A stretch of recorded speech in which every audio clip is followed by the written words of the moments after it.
ना संघर्ष ना तकलीफ तो खाक मज़ा है जीने में। अरे बड़े बड़े तूफान थम जाते हैं जब आग लगी हो सीने में। तो नमस्कार प्यारे साथियों, स्वागत है आप सभी का Alia exam quiz YouTube channel में। साथियों, स्कूल व्याख्याता भर्ती के क्लास टेस्ट अपन कर रहे थे, इसके अंदर अपन ने 7 टेस्ट पूरे कर लिए थे। आज साथियों अपन स्कूल व्याख्याता का जो क्लास टेस्ट नंबर 8 था कलाम एकेडमी का, इसका सॉल्यूशन करने वाले हैं। तो जो भी साथी यहाँ पर नए हैं वो चैनल से जुड़ जाना, सब्सक्राइब कर लेना, और बाकी जो भी साथी हैं उन तक भी इस क्लास को शेयर करना।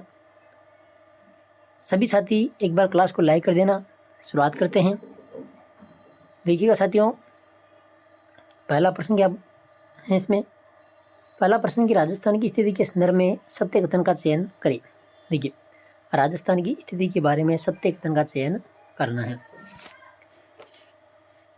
तो क्या हो जाएगा इसमें? ऑप्शन नंबर 3 सब तीसरा है 23 डिग्री 3 नॉर्थ और 30 डिग्री 12 नॉर्थ, 69 डिग्री 30 ईस्ट से 78 डिग्री 17 ईस्ट।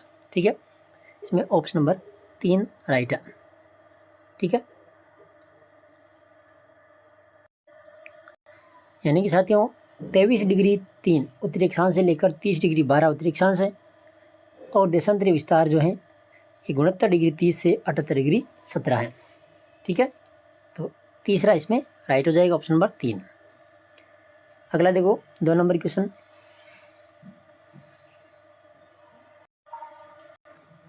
राजस्थान के समान आकृति रखने वाला राज्य का जिला है। देखिए, यहाँ पर बात हो रही साथियों 33 जिलों के आधार पर कि राजस्थान के समान आकृति रखने वाला राज्य का जिला कौन सा है। इसमें आ जाएगा टोंक। ठीक है, ऑप्शन नंबर 3। तीसरा प्रश्न है कि राजस्थान के कौन से जिले का भौगोलिक, सांस्कृतिक तथा राजनीतिक वातावरण उत्तर प्रदेश तथा मध्य प्रदेश से मिलता जुलता है। देखिए, राजस्थान के कौन से जिले का भौगोलिक, सांस्कृतिक तथा राजनीतिक वातावरण उत्तर प्रदेश तथा मध्य प्रदेश से मिलता जुलता है। इसमें आ जाएगा धौलपुर। ठीक है, 3 नंबर। प्रश्न नंबर 4 है। देखो, राजस्थान की अंतर्राज्यीय सीमा के संदर्भ में निम्नलिखित कथनों पर विचार करें। देखिए, बात हो रही है अंतर्राज्यीय सीमा की। पहला स्टेटमेंट है कि राज्य की अंतर्राज्यीय सीमा की कुल लंबाई 5920 किलोमीटर है। साथियों, 5920 जो है ये स्थलीय सीमा की लंबाई है। इसकी स्थलीय सीमा की लंबाई है। ठीक है, बाकी जो इसमें से 5920 कुल सीमा वही है। अब इसमें से अगर जो अंतर्राज्यीय सीमा है, ये अंतर्राज्यीय सीमा कितनी है? 4850। ठीक है, 4850 किलोमीटर है। बाकी जो अंतर्राष्ट्रीय सीमा है वो है 1070 किलोमीटर, और दोनों का योग करेंगे तो 5920 यानी स्थलीय सीमा की कुल लंबाई हो जाएगी। तो पहला स्टेटमेंट यहाँ पर गलत हो गया। ठीक है, दूसरे की राज्य का सर्वाधिक अंतर्राज्यीय सीमा बनाने वाला जो जिला है झालावाड़ है। ठीक है, कौन सा है? झालावाड़। सर्वाधिक अंतर्राज्यीय सीमा बनाने वाला जिला कौन सा है? झालावाड़ है।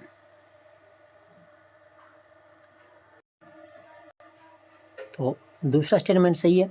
तीसरा है कि बांसवाड़ा तथा प्रतापगढ़ जिले गुजरात के साथ अंतर्राज्यीय सीमा बनाते हैं। साथियों, बांसवाड़ा के साथ प्रतापगढ़ ये जो है यहाँ पर गलत है। बांसवाड़ा तो बनाता है, ठीक है, लेकिन जो प्रतापगढ़ है ये तो मध्य प्रदेश के साथ में सीमा बनाता है, तो यहाँ पर तीसरा गलत है। बाकी इसमें सही कथन पूछा है, सही कथन इसमें ऑप्शन नंबर यानी स्टेटमेंट दूसरा हो जाएगा कि राज्य का जो सर्वाधिक अंतर्राज्यीय सीमा बनाने वाला जिला है वो कौन सा है? झालावाड़। देख लीजिएगा, उपयुक्त सत्य कथनों का चयन कीजिए। तो इसमें जाएगा ऑप्शन नंबर 3, केवल 2।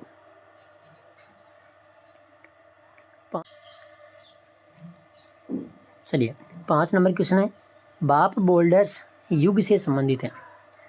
तो कौन से युग से संबंधित है? कार्बोनीफेरस युग से। ठीक है, कार्बोनीफेरस युग। इसमें जाएगा दूसरा ऑप्शन। छठा प्रश्न है, निम्नलिखित कथनों पर विचार करें और सत्य कथन का यहाँ पर चुनाव करना है। पहला कथन है कि पैराबोलिक बालू का स्तूप का विस्तार संपूर्ण मरुस्थलीय क्षेत्रों में है। ठीक है, बिल्कुल, जो पैराबोलिक बालू का स्तूप है इसका विस्तार संपूर्ण मरुस्थल क्षेत्र में है। तो पहला यहाँ पर जो कथन है, कथन इसमें सही है, 1 नंबर। दूसरा कथन है कि तारा बालू का स्तूप, देखिए तारा बालू का स्तूप बीकानेर, हनुमानगढ़ के रावतसर, गंगानगर के सूरतगढ़, चूरू, झुंझुनू जिलों में देखे जा सकते हैं। तो साथियों ये जो यहाँ पर गलत है। ठीक है, जो तारा बालू का स्तूप है देखो जैसलमेर के मोहनगढ़ में देखे जाते हैं, पोखरण क्षेत्र में देखे जाते हैं। ठीक है, जैसलमेर का मोहनगढ़ और पोखरण क्षेत्र, गंगानगर का इसमें सूरतगढ़ आ जाएगा, बीकानेर आ जाएगा, जोधपुर आ जाएगा। ठीक है, बाकी चूरू झुंझुनू ये इसमें नहीं आएगा। तो इस कारण से दूसरा ऑप्शन क्या है, गलत है। और जो सर्वाधिक तारा बालू का स्तूप है ये जो लाटी श्रृंखला है इसके किनारे देखे जाते हैं। तो इसमें आ जाएगा केवल कथन पहला सही है। ठीक है, इसमें ए हो जाएगा केवल 1। आगे देखो 7 नंबर क्वेश्चन, राजस्थान की प्री कैम्ब्रियन चट्टानों का आधारभूत वर्गीकरण प्रस्तुत किया गया। राजस्थान की प्री कैम्ब्रियन चट्टानों का आधारभूत वर्गीकरण प्रस्तुत किया गया, किसके द्वारा प्रस्तुत किया गया था, A.M. हेरोन के द्वारा। 2 नंबर। 8 नंबर क्वेश्चन है, निम्नलिखित में से सही सुमेलित युग्म है। सही सुमेलित युग्म देखते हैं। देखो केवड़ा नाल, केवड़ा नाल कहाँ पर है, राजसमंद में नहीं है, ये है उदयपुर में। कहाँ पर है, उदयपुर। दूसरा सोमेश्वर की नाल, सोमेश्वर नाल पाली। ठीक है, ये सही है, सोमेश्वर नाल पाली। परवेरिया नाल, परवेरिया जो नाल है ये कहाँ पर है, ये है ब्यावर। ठीक है, ब्यावर के पूर्व में, इसमें आ जाएगा ब्यावर। और बरदर्रा, बरदर्रा यहाँ पर दिया है कोटा, तो बरदर्रा भी गलत है। बरदर्रा कहाँ पर है, पाली में। ठीक है, बरदर्रा पाली में है, जो ब्यावर को पाली से जोड़ता है। तो यहाँ पर पूछा है सही कथन, तो सही कथन इसमें केवल दूसरा है। ठीक है, बाकी केवड़ा की नाल उदयपुर में है, परवेरिया नाल ब्यावर के अंदर है। ठीक है, ब्यावर, और बरदर्रा पाली में है।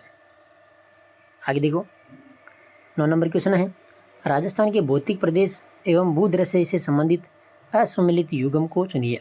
यानी एक तरफ भौतिक प्रदेश है और एक तरफ है भूदृश्य। मरुस्थल नखलिस्तान सही है, अरावली नाल ये भी सही है। ठीक है, नाल। पूर्वी मैदान उत्खात भूमि ये भी सही है। देखो हाड़ौती बालसन ये गलत है। ठीक है, बालसन कहाँ पर है, जोधपुर में, यानी पूर्वी यानी जो पश्चिमी क्षेत्र है, तो बालसन यहाँ पर आ जाएगा पश्चिम में। ठीक है, यानी मरुस्थल में बोल सकते अपन। तो ये ऑप्शन नंबर 4 असुमेलित है। 10 नंबर क्वेश्चन है, महान सीमा भ्रंश स्थित है। महान सीमा भ्रंश स्थित है तो अरावली तथा दक्षिणी पूर्वी पठार के मध्य में।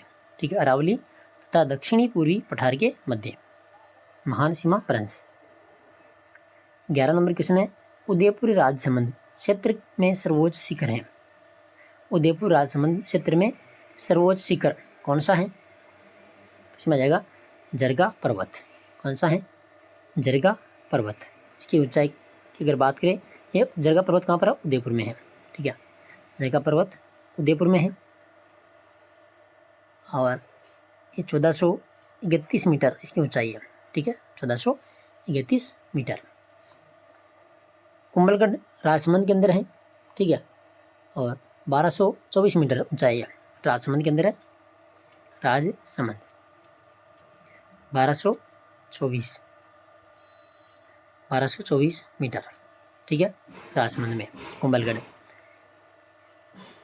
इसके बाद देलवाड़ा, देलवाड़ा है सिरोही के अंदर, माउंट आबू में। ठीक है, सिरोही। और देलवाड़ा की जो ऊंचाई है कितनी है, 1442 मीटर। ठीक है, तो यहाँ पर पूछा सर्वोच्च शिखर कौन सा जाएगा इसमें, जरगा पर्वत। ठीक है, जरगा पर्वत ये सर्वोच्च शिखर है। इसकी ऊंचाई अपन ने देखी कितनी, 1431 मीटर। कुंभलगढ़ की 1224 मीटर है, और डेलवाड़ा सिरोही के अंदर है 1442 मीटर। 12 नंबर क्वेश्चन है, बनास नदी के संबंध में असत्य कथन का चयन कीजिए। देखो, बनास नदी का उद्गम कहाँ से होता है? खमनोर की पहाड़ी राजसमंद से। ठीक है, राजसमंद जिले में खमनोर की पहाड़ियाँ से इसका उद्गम होता है। बिल्कुल सही है। पूर्णतः राजस्थान में बहाव की दृष्टि से सबसे लंबी नदी मानी जाती है, ये भी सही है। बनास व कुराल इसकी सहायक नदियाँ। साथियों देखो, बामनी व कुराल इसकी सहायक नदियाँ हैं। तो बामनी और कुराल किसकी सहायक नदियाँ हैं? तो ये आ जाएगी चंबल नदी की, और यह अध्यारोपित नदी का उदाहरण है, ये भी सही है। बनास नदी की अगर अपन लंबाई की बात करते हैं तो कितनी है? 512। वर्तमान में 512 किलोमीटर ये लंबाई है, जो पूर्णतः राजस्थान में बहती है बनास नदी। ठीक है, आगे देखो क्वेश्चन नंबर 13, आहू नदी का राजस्थान में प्रवेश होता है। आहू नदी, देखो आहू नदी इसका उद्गम कहाँ से होता है? सुसनेर एमपी से होता है। ठीक है, सुसनेर एमपी से इसका उद्गम होता है और नंदपुर झालावाड़ से राजस्थान में प्रवेश करती है। कहाँ से? नंदपुर झालावाड़ से। कोटा और झालावाड़ में ये बहती है और इसका संगम होता है कहाँ पर? घाघरोन झालावाड़ में, काली सिंध में। ठीक है, आहू जो नदी है ये झालावाड़ के अंदर काली सिंध में मिल जाती है, घाघरोन में। ठीक है, और कोटा और झालावाड़ में बहती है 2 जिलों में राजस्थान के अंदर, एमपी से आती है और नंदपुर झालावाड़ से राजस्थान में प्रवेश करती है आहू नदी। ठीक है, प्रश्न नंबर 14, राजमहल के निकट त्रिवेणी संगम पर कौन सी 3 नदियाँ मिलती है? देखो, राजमहल टोंक में आता है, तो यहाँ पर बनास, डाई और खारी, बनास, डाई, खारी इसका त्रिवेणी संगम है राजमहल के अंदर।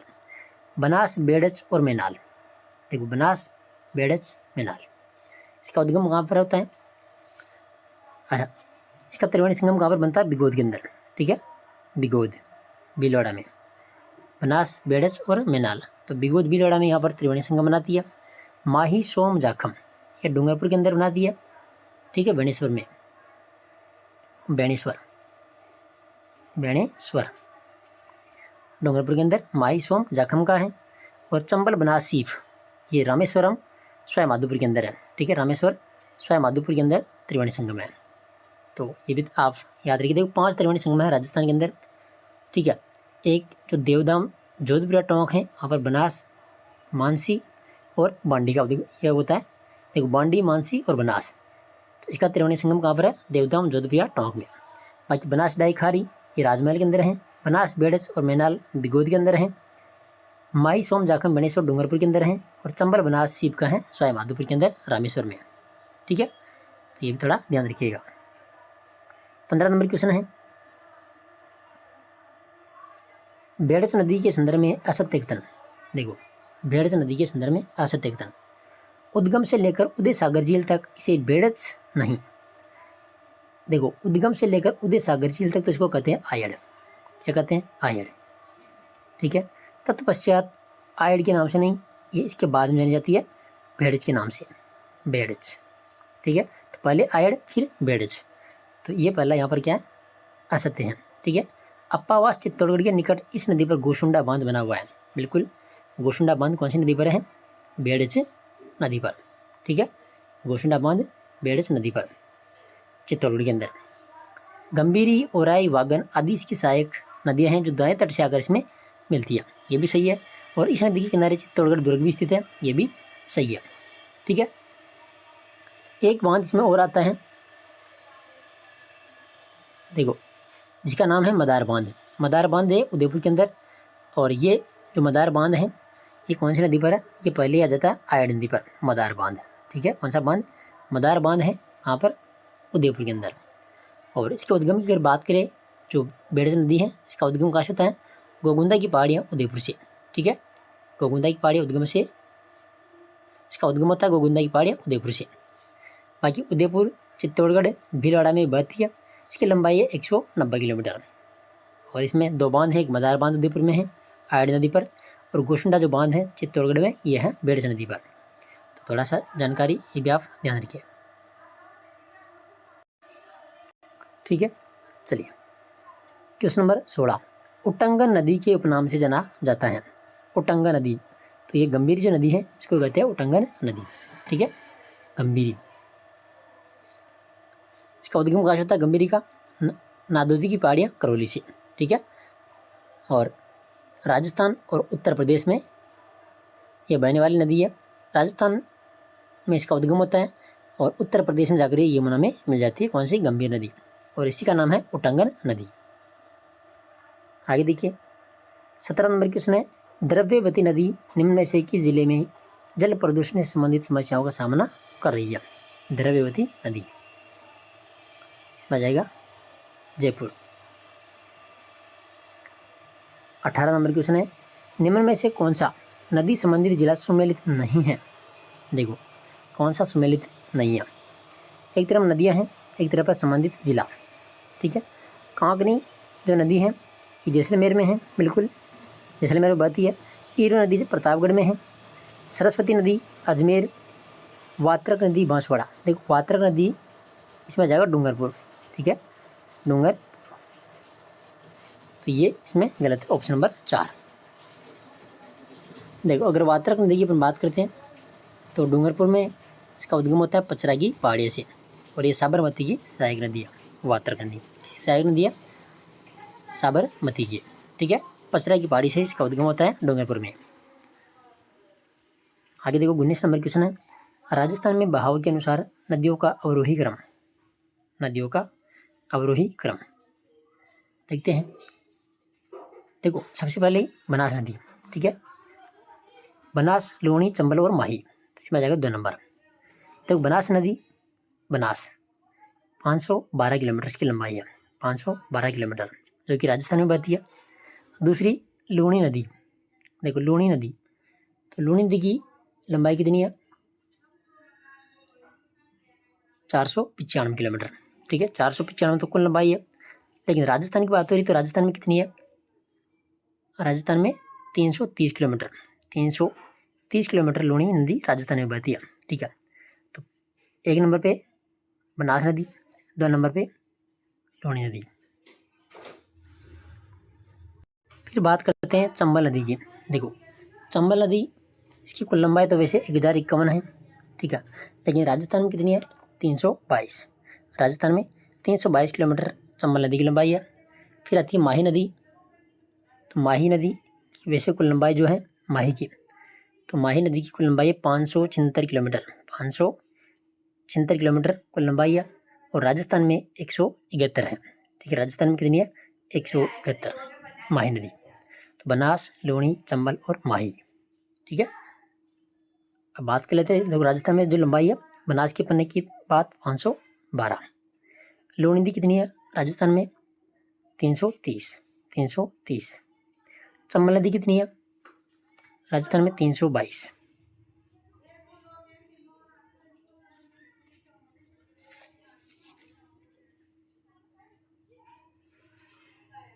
और माही नदी कितनी है? 171। ठीक है, तो यहाँ पर पूछा है अवरोही क्रम, यानी पहले ज़्यादा फिर कम। तो 512 बनास, लूणी 330, फिर 322 चंबल, और फिर 171 माही। इसमें आ जाएगा ऑप्शन नंबर 2। ठीक है, 20 नंबर क्वेश्चन, निम्नलिखित में से असुमेलित युगम की पहचान करें। यानी एक तरफ नदियाँ हैं, एक तरफ सहायक नदियाँ। देखो माही की सहायक नदियाँ हैं चाप, हरण और मोरियन। साबरमती की है मानसी, माजम और वाकल। बनास नदी, बनास की हो जाएगी मोरियल, ढूंढ और मानसी। जाखम, गोमती, सारनी। देखो गोमती है गंगा की सहायक नदी, किसकी है? गंगा की। ठीक है, जाखम नदी जो है,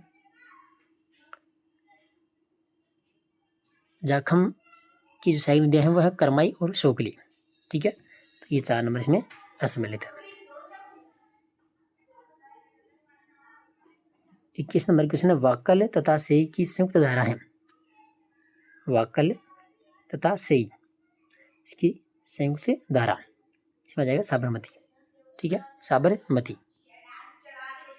22 नंबर क्वेश्चन है, भीमलत जलप्रपात स्थित है। भीमलत कहाँ पर है? मांगरी नदी पर है, बूंदी के अंदर। ठीक है, बूंदी। 23 नंबर क्वेश्चन है, भारतीय मौसम विभाग के अनुसार राजस्थान में शरद ऋतु काल है। राजस्थान में शरद ऋतु काल तो ये जाएगा सितंबर से दिसंबर। सितंबर से दिसंबर शरद ऋतु।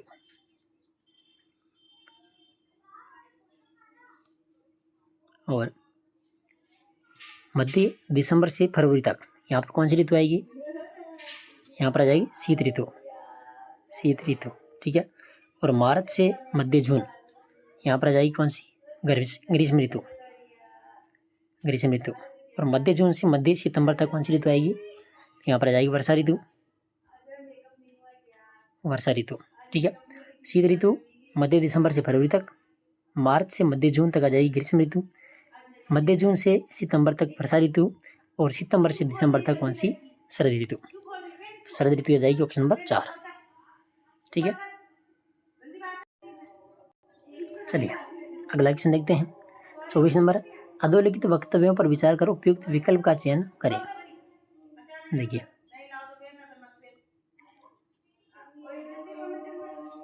पहला कथन ए कि राजस्थान की जलवायु शुष्क से उपाद्र मानसूनी जलवायु है, ठीक है। कारण आ रहे हैं कि अरावली के पश्चिम में न्यून वर्षा, उच्च दैनिक एवं वार्षिक तापांतर, निम्न आर्द्रता एवं तीव्र हवाओं युक्त शुष्क जलवायु है। दूसरी ओर अरावली के पूर्व में अर्ध शुष्क और उपाद्र जलवायु है। तो कथन भी सही है और कारण भी सही है, ठीक है। देखो 24 में ए और आर सत्य हैं और आर ए का सही स्पष्टीकरण है, तो इसमें आ जाएगा 4 नंबर। 25 नंबर क्वेश्चन है कि अरब सागरीय मानसून की दिशा होती है। अरब सागरीय मानसून की दिशा तो दक्षिण पश्चिम से उत्तर पूर्व की ओर, ठीक है। 4 नंबर। 26 नंबर क्वेश्चन है, निम्नलिखित में से असंगत युग्म की पहचान करें। देखो असंगत, देखो ए डब्ल्यू में जाएगा डूंगरपुर झालावाड़, ठीक है। A W Dungarpur Jhalawar. और ये वर्गीकरण किसका है? A W, B S H W, C W G और बी डब्ल्यू एस डब्ल्यू। तो ये कोपेन का जलवायु वर्गीकरण है। ए डब्ल्यू में जाएगा Dungarpur Jhalawar, B S H W इसमें जाएगा Jalore Jodhpur Nagaur, C W G इसमें बांसवाड़ा दक्षिणी चित्तौड़गढ़, ये गलत है, ठीक है। और ये देखो ये जो बांसवाड़ा है ये चित्तौड़गढ़ है, ये जाता है ए डब्ल्यू के अंदर, ठीक है। बी डब्ल्यू एच डब्ल्यू इसमें जैसलमेर, बीकानेर और गंगानगर आ जाएगा। देखो सी डब्ल्यू जी के अंदर आ जाएगा अलवर, केरतल, तिजारा, कोटपुतली, बहरोड, भरतपुर, ढीग, जयपुर, दौसा। इसके बाद में सवाई माधोपुर, करौली, धौलपुर, अजमेर और टोंक, ठीक है। ये आता है सी डब्ल्यू जी के अंदर। तो इसमें तीसरा क्या है? असंगत है। आगे देखो 27 नंबर क्वेश्चन है, निम्नलिखित में से राजस्थान की जलवायु की विशेषता नहीं है। देखो वर्षा की परिवर्तनशीलता एवं न्यूनता ये तो है, पर्याप्त एवं अनिश्चित वर्षा ये नहीं है, निम्न तापांतर ये भी नहीं है, वर्षा का असमान वितरण ये भी है। तो यानी 2 और 3 ये नहीं है, ठीक है। 2 व 3 इसका राइट आंसर हो जाएगा ऑप्शन नंबर दूसरा, 2 व 3। आगे देखो 28 नंबर क्वेश्चन, 997 मिलीबार की समदाब रेखा जुलाई माह में गुजरती है। 997 तो ये गुजरती है जैसलमेर, बीकानेर और गंगानगर से, ठीक है। 997 मिलीबार जो समदाब रेखा है जुलाई माह में जैसलमेर, बीकानेर और गंगानगर से गुजरती है। झालोर देखो दूसरा है, झालोर, पाली, अजमेर, टोंक, सवाई माधोपुर, यहाँ से कौन सी गुजरती है? 999 मिलीबार समदाब रेखा, तो ये गुजरती है झालोर, पाली, अजमेर, टोंक, सवाई माधोपुर, ठीक है। देखो 998 कहाँ से गुजरती है? बाड़मेर, फिर बालोतरा, जोधपुर, नागौर, डीडवाना, कुचामन, चूरू, हनुमानगढ़ और गंगानगर, यहाँ से गुजरती है 998। 1000 मिलीबार जो समदाब रेखा है ये गुजरती है सिरोही, उदयपुर, सलूम्बर, प्रतापगढ़, झालावाड़, ठीक है। 1000 यहाँ पर पूछा 997 तो जैसलमेर, बीकानेर और गंगानगर।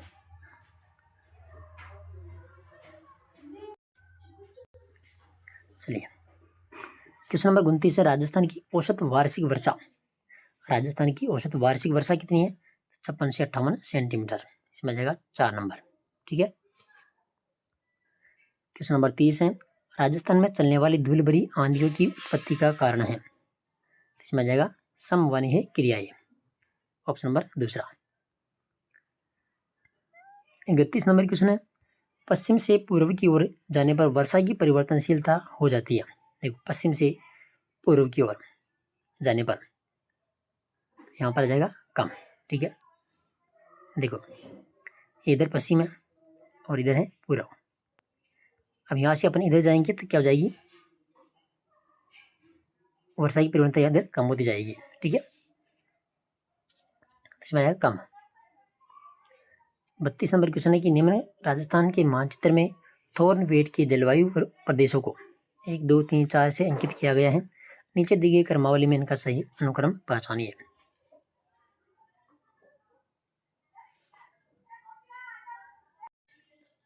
देखो ये नक्शा है, इधर क्या जाएगी, 1 नंबर पर इधर आएगी EAD, EAD। 2 नंबर पर DB, देखो DBW। ठीक है, DBW। 3 नंबर पर, ये 3 नंबर यहाँ पर इसमें आ जाएगा DAW। ठीक है, और ये जो 4 नंबर है यहाँ पर आ जाएगी CAW। ठीक है, यानी CAD। देखो 1 नंबर पर आएगी, अच्छा 1 नंबर पर EAD है ना, EAD यानी उष्णकटिबंधीय मरुस्थलीय जलवायु प्रदेश। ठीक है, शुष्क उष्णकटिबंधीय मरुस्थलीय जलवायु प्रदेश। DBW में आ जाएगी अर्ध शुष्क जलवायु प्रदेश। और 3 नंबर जो DAW है यहाँ पर उष्णकटिबंधीय उपाद्र जलवायु प्रदेश। और CAW उष्णकटिबंधीय आर्द्र जलवायु प्रदेश। तो इसको जमा लीजिएगा आप। देखो EAD, DBW, DAW और CAW। ठीक है, EAD, DBW, CAW और CADAW, इसमें जाएगा ऑप्शन नंबर कौन सा, तीसरा। ठीक है, ऑप्शन नंबर 3 हो जाएगा इसमें। देखो EAD 1 नंबर पर, फिर 2 नंबर पर DBW, फिर 3 नंबर पर DAW और 4 नंबर पर CAW। इसमें जाएगा 3 नंबर। ठीक है, क्वेश्चन नंबर 33, निम्नलिखित में से जनवरी माह में तापमान 6 डिग्री सेल्सियस से नीचे रखने वाले जिलों के उपयुक्त समुच्चय की पहचान करें। यानी जनवरी माह में तापमान 6 डिग्री से नीचे रखने वाले जो जिले हैं कौन कौन से आएगी इसमें। देखो श्रीगंगानगर, हनुमानगढ़ और बीकानेर। श्रीगंगानगर, हनुमानगढ़ और बीकानेर। क्वेश्चन नंबर 34, निम्नलिखित में से 2011 की जनगणना के अनुसार राजस्थान की जनसंख्या से संबंधित सही नहीं है। देखो कौन सा सही नहीं है, न्यूनतम शिशु लिंगानुपात झुंझुनू। ठीक है, न्यूनतम शिशु लिंगानुपात झुंझुनू का है कितना, 837 है, 837। और अधिकतम जो शिशु लिंगानुपात है, अधिकतम कहाँ का है, बांसवाड़ा का है। अधिकतम है बांसवाड़ा का है जो कि 934 है शिशु लिंगानुपात। और शिशु लिंगानुपात में और बात करें तो जो राजस्थान का शिशु लिंगानुपात है, ठीक है, 2011 की जनगणना के अनुसार कितना है, 888 है। और 2001 में था 909, अर्थात जो शिशु लिंगानुपात में कमी हुई है वो हुई है 21 की। ठीक है, ग्रामीण शिशु लिंगानुपात 892 है और शहरी लिंगानुपात जो है, शहरी शिशु लिंगानुपात 874 है। अधिकतम बांसवाड़ा का है और न्यूनतम है झुंझुनू का। तो यहाँ पर हो जाएगा पहला सही। दूसरा है कि न्यूनतम पुरुष साक्षरता वाला जिला, न्यूनतम पुरुष साक्षरता वाला जिला कौन सा है, प्रतापगढ़। ठीक है,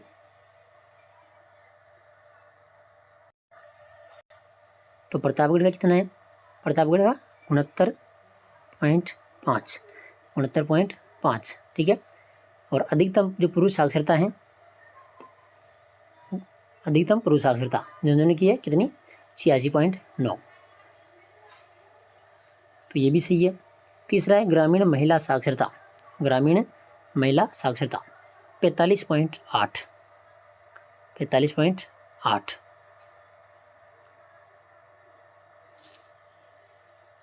तो ये भी सही है। ठीक है,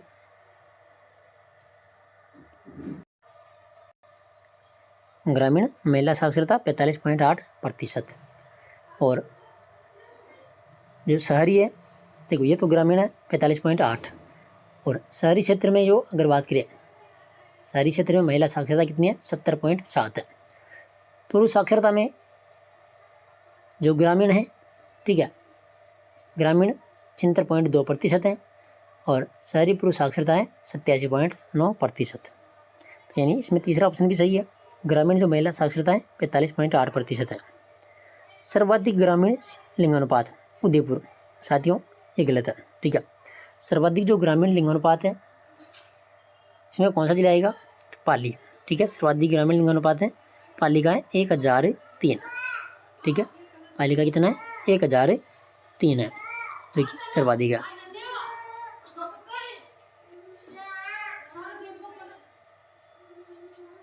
और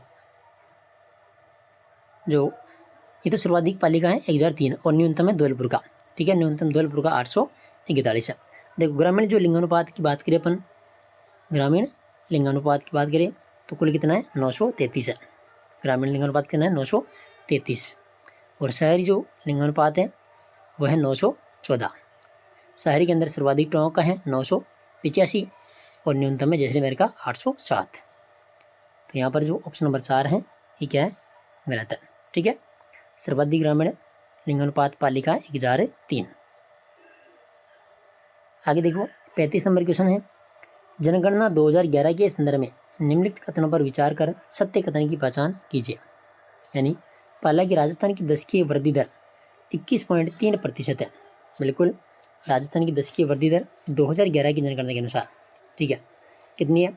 21.3%। और 2001 में कितनी थी? तो 2001 में थी ये कितनी?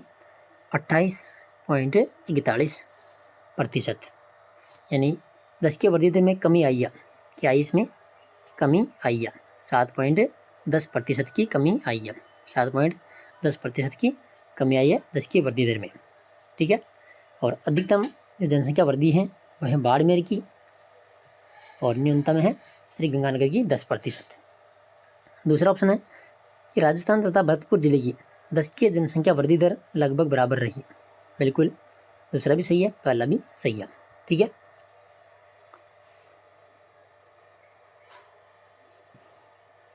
देखो भरतपुर की जो जनसंख्या वृद्धि है, भरतपुर की दशकीय वृद्धि की दर कितनी थी? 21.4% है।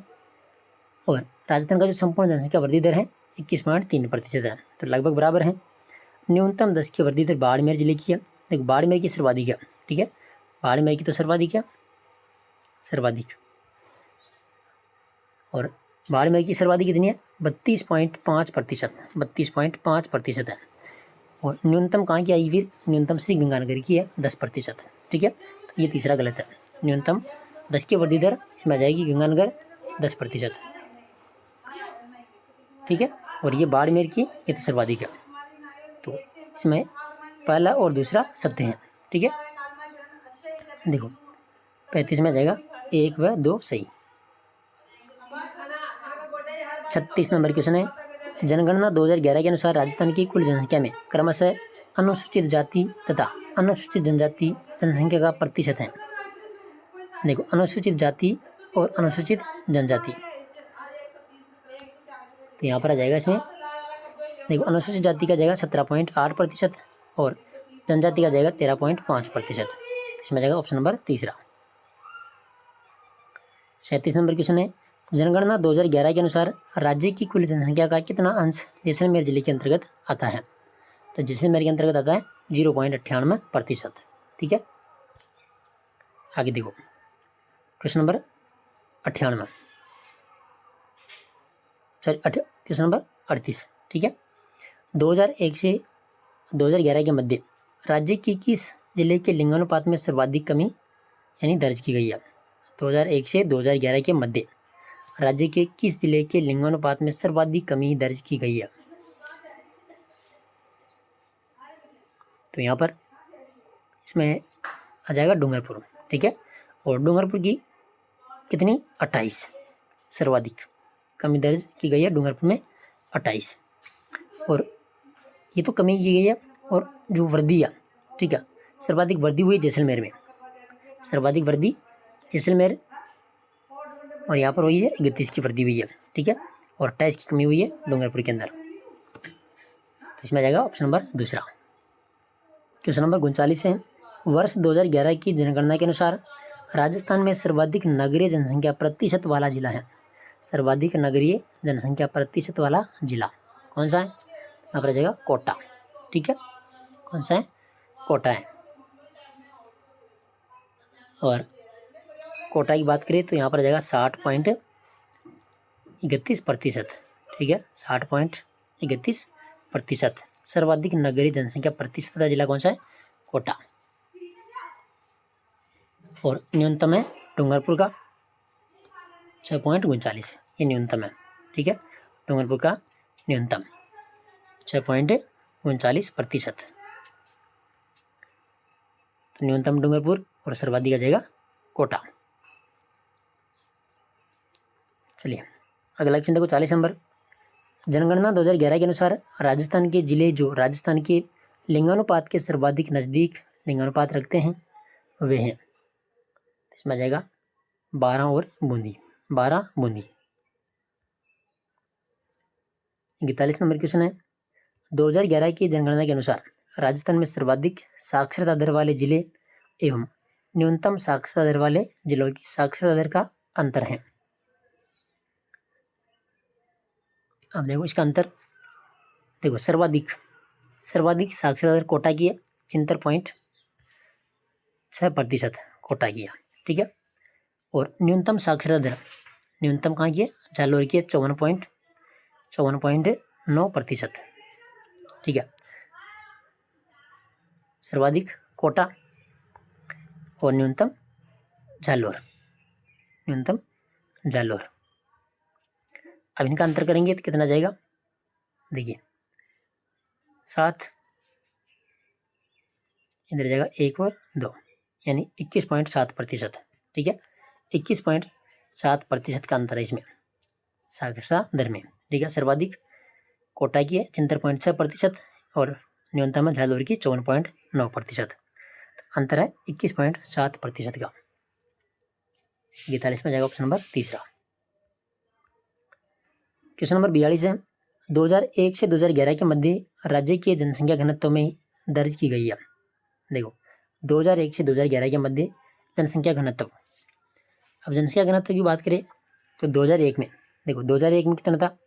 165 था, 165, और 2011 में हो गया 200। तो वृद्धि कितनी हुई है? 35 व्यक्ति प्रति वर्ग किलोमीटर में वृद्धि हुई है, ठीक है, 35 में। 2001 में 165 था और अभी है 2011 के अनुसार 200। तो वृद्धि कितनी हुई है? 35 व्यक्ति प्रति वर्ग किलोमीटर की। तो इसका राइट आंसर है 1 नंबर। क्वेश्चन नंबर 43 है, जनगणना 2011 के अनुसार राजस्थान में नगरीय क्षेत्र में 810 से कम लिंगानुपात रखने वाला जिला कौन सा है? यहाँ पर आ जाएगा जैसलमेर। कौन सा है? जैसलमेर। 44 नंबर क्वेश्चन है, 2011 की जनगणना के अनुसार राजस्थान में 15 से 24 वर्ष के आयु वर्ग के युवाओं की साक्षरता दर है। यहाँ पर आ जाएगा 81.73%, 81.73%। 45 नंबर क्वेश्चन है, जनगणना 2011 के अनुसार राजस्थान में 1 मिलियन से अधिक जनसंख्या वाले शहर नगरीय संकुल कितने थे? 1 मिलियन से अधिक, तो यहाँ पर आ जाएगा 4, ठीक है, कितने थे? 4। 46 नंबर क्वेश्चन है, निम्नलिखित में से कौन सी गैस हरित गृह प्रभाव में योगदान नहीं देती है? यहाँ पर आ जाएगा नाइट्रोजन। देखो कार्बन डाइऑक्साइड देती है, मीथेन भी है और क्लोरोफ्लोरोकार्बन भी है। तो हरित गृह जो प्रभाव है इसमें किसका योगदान नहीं होता है? नाइट्रोजन का। 47 नंबर क्वेश्चन है कि भारत के वाटरमैन के नाम से किसे जाना जाता है? इसमें आ जाएगा doctor Rajendra Singh. 48 number question है, निम्नलिखित में से कौन सा पर्यावरण की रक्षा के लिए उल्लेखित 5 R में से नहीं है? 5 R में से नहीं है, तो यहाँ पर आ जाएगा रिचार्ज। अच्छा नहीं है, रिचार्ज। 49 नंबर क्वेश्चन है, ग्रीन मफलर संबंधित है। ग्रीन मफलर संबंधित है तो ध्वनि प्रदूषण से संबंधित है, ठीक है। 50 नंबर क्वेश्चन है कि निम्नलिखित में से अक्षय प्राकृतिक संसाधन है। अक्षय प्राकृतिक संसाधन सूर्य का प्रकाश, सूर्य का प्रकाश। 51 नंबर क्वेश्चन है, राष्ट्रीय गंगा के संरक्षण और कायाकल्प के लिए केंद्र सरकार के द्वारा फ्लैगशिप प्रोग्राम के रूप में स्वीकृत या एकीकृत संरक्षण मिशन का नाम है। तो यहाँ पर क्या जाएगा इसमें, नमामि गंगे प्रोग्राम। कौन सा programme, Namami Gange programme. 52 number question है कि निम्न में से वर्षा जल संग्रहण की केरल की पुरानी पद्धति है, केरल की पुरानी पद्धति, तो इसमें जाएगा सुरंगम, ठीक है, सुरंगम, ऑप्शन नंबर 4। 53 नंबर क्वेश्चन है, जैव विविधता से संबंधित तापस्थल यानी हॉटस्पॉट के उदाहरण प्रस्तुत की गई थी, किसके द्वारा, नॉर्मन मेयर्स के द्वारा। 2 नंबर। 54 नंबर क्वेश्चन है कि प्राकृतिक संसाधनों के संपोषित विकास के अंतर्गत नहीं आता है। तो यहाँ पर आएगा देखो, दीर्घकालिक दृष्टिकोण, वितरण समूह है, वितरण सभी समूह में समान रूप से, और अपशिष्टों का सुरक्षित निपटान। इसमें कौन सा नहीं आएगा, आर्थिक विकास का पर्यावरण संरक्षण से संबंधित नहीं होना। 54 में जाएगा ऑप्शन नंबर 4। 55 नंबर क्वेश्चन है कि निम्न कथनों पर विचार कीजिए, निम्न कथनों पर विचार कीजिए। पहला, कोयला और पेट्रोलियम अनवीकरणीय प्राकृतिक संसाधन है, कोयला और पेट्रोलियम अनवीकरणीय प्राकृतिक संसाधन है, ठीक है। कोयले और पेट्रोलियम को जीवाश्म ईंधन भी कहा जाता है, तो दोनों सही है, 1 व 2। तो 55 में जाएगा 1 व 2 सही। 56 नंबर क्वेश्चन है, गांधी जी ने पहली बार भूख हड़ताल यानी उपवास का हथियार के रूप में प्रयोग किस आंदोलन में किया था। गांधी जी ने पहली बार भूख हड़ताल उपवास का हथियार के रूप में प्रयोग किस आंदोलन में किया था। 56 में जाएगा यहाँ पर अहमदाबाद आंदोलन। कौन सा आंदोलन, अहमदाबाद आंदोलन। 57 नंबर क्वेश्चन है, खेड़ा किसान आंदोलन में कूट की सहायता से गांधी जी के सहयोगियों की पहचान करें। 57 में जाएगा अनुसुईया बेन, अनुसुईया बेन। 57 में 4 नंबर, सॉरी 57 में सरदार वल्लभ भाई पटेल आएगा, ठीक है, 4 नंबर। खेड़ा किसान आंदोलन में कूट की सहायता से गांधी जी के सहयोगी पहचान करें, तो इसमें आ जाएगा 57 में। देखो इसमें इंदुलाल याग्निक भी है, शंकरलाल बैंकर भी है और अनुसुईया बेन भी है, यानी 4 नंबर आएगा इसमें, 1 2 3 4, यानी सभी इसमें शामिल है, 1 2 3 4, ठीक है। 58 नंबर क्वेश्चन है, खिलाफत आंदोलन में गांधी जी की भूमिका के संदर्भ में निम्न कथनों पर विचार करें। देखो खिलाफत आंदोलन 22-23 नवंबर 1919 को दिल्ली में संपन्न अखिल भारतीय खिलाफत कमेटी की बैठक की अध्यक्षता गांधी जी ने की थी, ये सही है। इस आंदोलन को गांधी जी ने हिंदू मुस्लिम एकता स्थापित करने का स्वर्णिम अवसर बताया था, ये भी सही है, ठीक है। और गांधी जी ने खिलाफत आंदोलन को स्वीय अवज्ञा आंदोलन में सम्मिलित कर दिया था। देखो इसमें 1 और 2 सही है, ठीक है। गांधी जी ने खिलाफत आंदोलन को सविनय अवज्ञा आंदोलन में सम्मिलित कर दिया था। देखो इसको आप देख लीजिएगा, इसमें जो आंसर की 1 और 2 ही दे रखा है, लेकिन ये भी लग रहा है मेरे को सही, ठीक है। इसको आप देख लीजिएगा, आंसर की के अनुसार इसमें 1 और 2 ही आएगा, ठीक है, 1 व 2, यानी ऑप्शन नंबर 3। बाकी आप इसको देख लीजिएगा एक बार, तीसरे जो मैं यहाँ पर तीसरा स्टेटमेंट है इसको भी आप देख लीजिएगा। क्वेश्चन नंबर 59,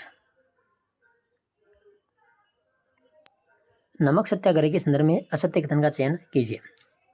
12 मार्च 1930 को गांधी जी ने अपने 78 अनुयायियों के साथ में दांडी यात्रा आरंभ की थी, सही है। इस यात्रा के दौरान अमेरिकी पत्रकार वेब मिलर गांधी जी के साथ गए थे, ये भी सही है। गांधी जी ने 9 अप्रैल को आंदोलन का कार्यक्रम प्रस्तुत किया था, 9 अप्रैल को, ये भी सही है। 15 मई 1930 को गांधी जी द्वारा नमक कानून तोड़ा था, ये गलत है, ठीक है। नमक जो कानून तोड़ा था, कब तोड़ा था, तो ये तो 6 अप्रैल 1930 को तोड़ा था, 6 अप्रैल, ठीक है, 6 अप्रैल 1930। इसमें जाएगा 4 नंबर। 60 नंबर क्वेश्चन है, निम्न में से किस अधिवेशन को नेहरू ने दास्ता का चार्टर की संज्ञा दी थी। दास्ता का चार्टर, तो यहाँ पर जाएगा 1935 अधिनियम, 1935 अधिनियम को। 11 नंबर क्वेश्चन है, फैजपुर अधिवेशन के संबंध में निम्न कथनों पर विचार करें। फैजपुर अधिवेशन, तो इसमें जाएगा, इसका आयोजन 27-28 दिसंबर 1936 को जवाहरलाल नेहरू की अध्यक्षता में हुआ था। ठीक है, और यह कांग्रेस का दूसरा नहीं था, ये पहला था, पहला। तो ये गलत है। और इस अधिवेशन में नेहरू जी ने कहा था कि समाजवादी नहीं, जनतंत्रात्मक शासन कांग्रेस की ये नीति है। ये भी सही है, 1 व 3 सही है। ऑप्शन नंबर तीसरा।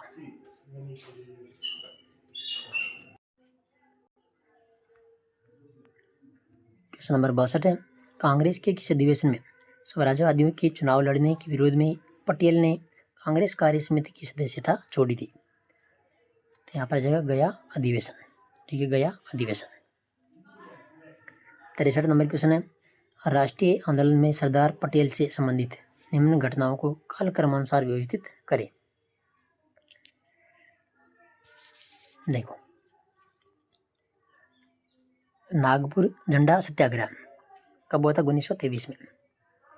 ठीक है, कराची अधिवेशन ये 1931 में हुआ था। कराची अधिवेशन 29 मार्च 1931 को। बोरसद सत्याग्रह ये 1923 में हुआ था। ठीक है, 1923। और बारदोली जो सत्याग्रह है ये होता 1928 में, 1928 में हुआ था। अब यहाँ पर क्रम होगा इसका। देखो, सबसे पहले आएगा नागपुर झंडा सत्याग्रह। ठीक है, 1, फिर 3। देखो, सबसे पहले 1 नंबर पर आ जाएगा नागपुर झंडा सत्याग्रह, फिर जाएगा 1923 में दूसरा बोरसद सत्याग्रह, फिर 4 नंबर आ जाएगा 3 नंबर पर। ठीक है, फिर बारदोली सत्याग्रह, और लास्ट में जाएगा कराची अधिवेशन 4 नंबर पर। 1, 3। देखो, इसमें आ जाएगा 1 नंबर पर ये आएगा, फिर 2 नंबर पर बारसोद आ जाएगा, 3 नंबर पर बारदोली आ जाएगा, और 4 नंबर पर कराची अधिवेशन आ जाएगा। 1, 3, 4, 2। ऑप्शन नंबर कौन सा है? तीसरा, 1, 3, 4, 2।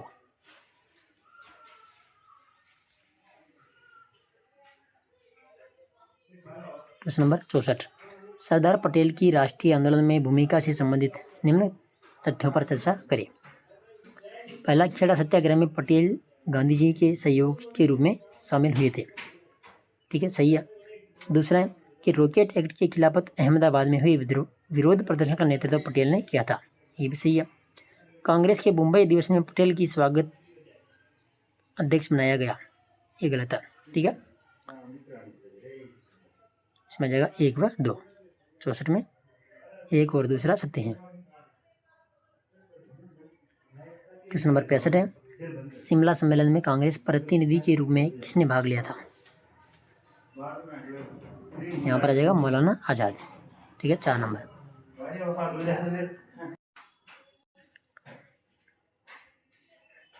क्वेश्चन नंबर 66 है, निम्न में से किसने तीनों गोलमेज सम्मेलन में भाग लिया था?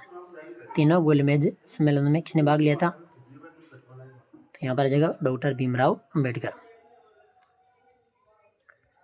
क्वेश्चन नंबर 67 है, डॉक्टर भीमराव अंबेडकर ने मुस्लिम लीग के साथ मिलकर किस तिथि को मुक्ति दिवस मनाया गया था? मुक्ति दिवस, तो ये मनाया था 22 दिसंबर 1939 को। 22 दिसंबर 1939। 68 नंबर क्वेश्चन है कि यदि एक प्राथमिक विद्यालय में कुल 85 विद्यार्थी नामांकित हैं, तब सरकार के द्वारा उस विद्यालय में कितने अध्यापकों के स्वीकृत पद होंगे? तो यहाँ पर आ जाएगा 3। कितने? 3।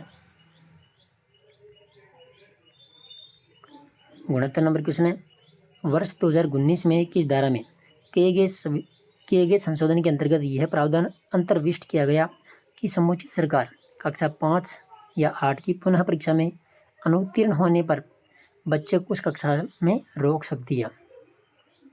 तो यह आ जाएगा धारा नंबर 16 में ये प्रावधान किया गया था। ठीक है, धारा नंबर 16।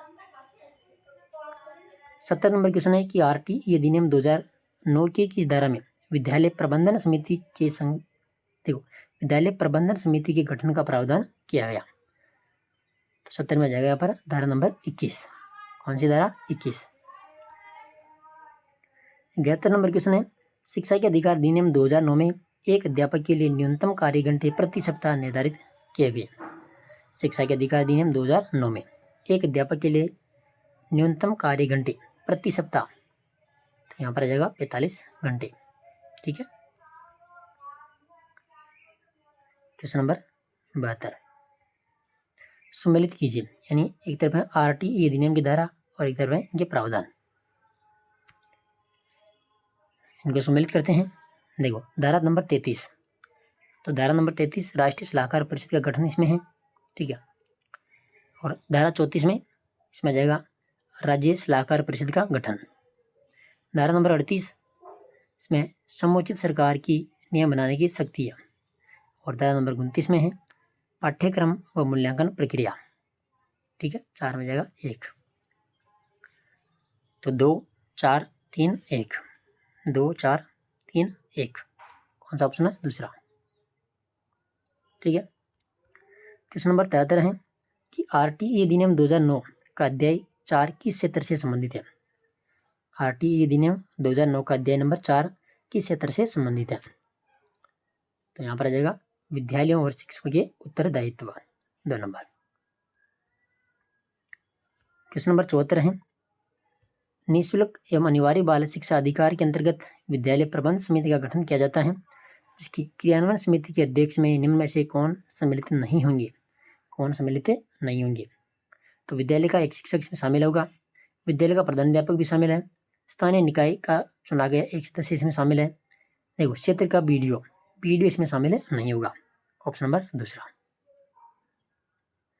75 नंबर क्वेश्चन है कि वर्ष 2022 में केंद्र सरकार के द्वारा धारा 20 के अधीन प्रदत्त शक्ति का प्रयोग करते हुए अनुसूची में संशोधन किया गया, जिसके तहत कक्षा 6 से 8वीं तक कितने दिव्यांग विद्यार्थियों पर एक विशेष शिक्षक का पद स्वीकृत होगा?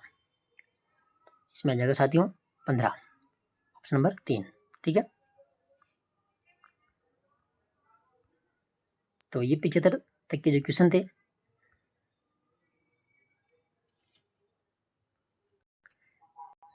इनके बारे में अपन ने विस्तार से देख लिया है। बाकी जो साथी आगे जो क्वेश्चन है, क्वेश्चन नंबर 76 से लेकर क्वेश्चन नंबर 100 तक, ये इंग्लिश के क्वेश्चन है। और इंग्लिश के क्वेश्चनों को देखो, मैं आपको इनके डायरेक्ट ही उत्तर बता देता हूँ। ठीक है।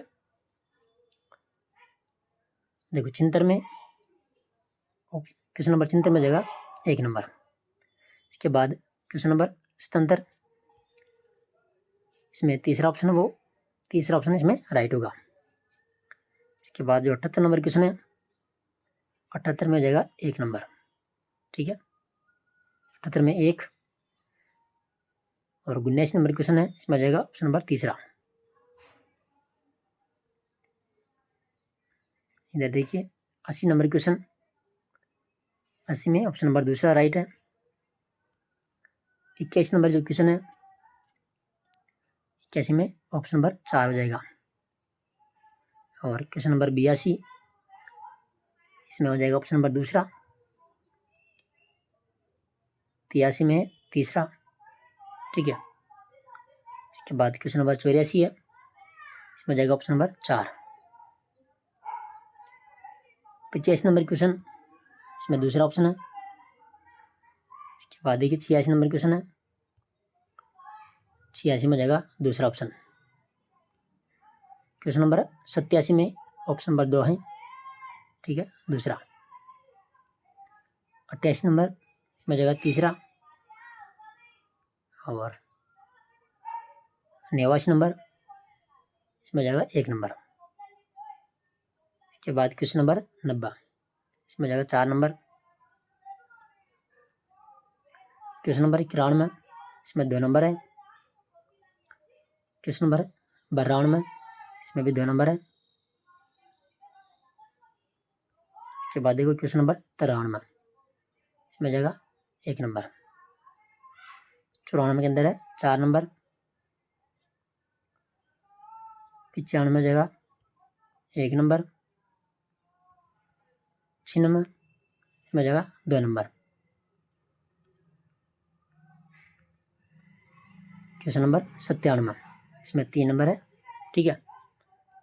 और 98 के अंदर 3 है। क्वेश्चन नंबर 99, इसमें ऑप्शन नंबर 4 है और क्वेश्चन नंबर 100 इसमें जाएगा 1 नंबर। देखिए इंग्लिश के क्वेश्चन मैंने आपको डायरेक्ट बताए, ठीक है, क्योंकि इंग्लिश मेरे को आती भी नहीं है, ठीक है। तो ये आप जो क्लास टेस्ट 8 था इसका सॉल्यूशन अपन ने देखा है। तो कुल फर्स्ट ग्रेड के जो 8 टेस्ट मैंने करवा दिए हैं और प्लेलिस्ट अलग से बनाई हुई है। तो जो साथी नए हैं वो चैनल को सब्सक्राइब कर लेना और जो भी टेस्ट हैं इनको आप ज़रूर देखिए। PDF इन सभी की मैं टेलीग्राम पर दे दूँगा, ठीक है। तो धन्यवाद। जय हिंद, जय भारत।